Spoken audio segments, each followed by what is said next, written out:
those are the basic terms of a peaceful settlement. But we have to be willing to accept it. Otherwise, we're moving towards a very dangerous situation.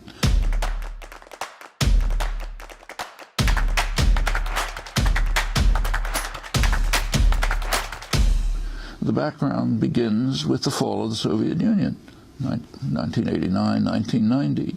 There were negotiations between President Bush, James Baker, and Mikhail Gorbachev about how to deal with the issues that arose at the time.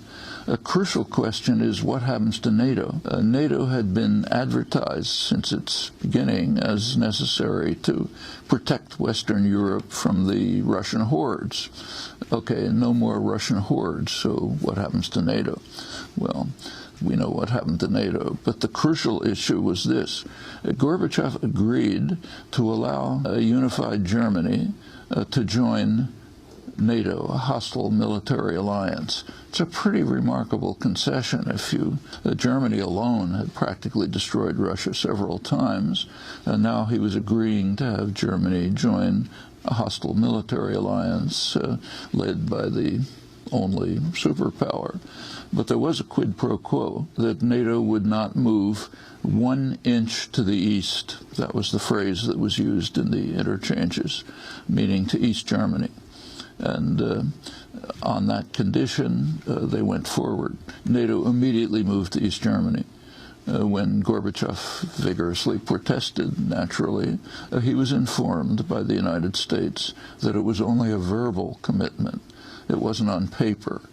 The unstated implication is if you're naive enough to think you can make a gentleman's agreement with us, it's your problem. They didn't say that. I'm saying that. But the NATO moved to East Germany.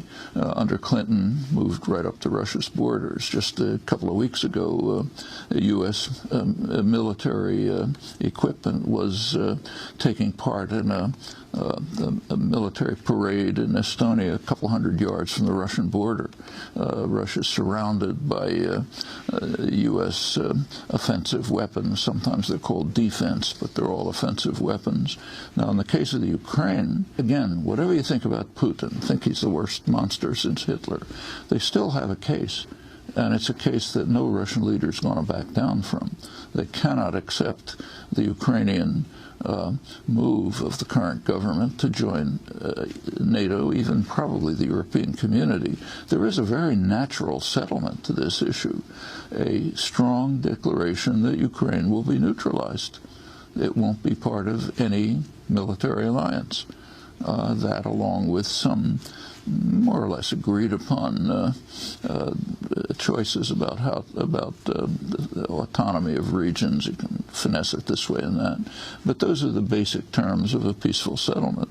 But we have to be willing to accept it. Otherwise, we're moving towards a very dangerous situation.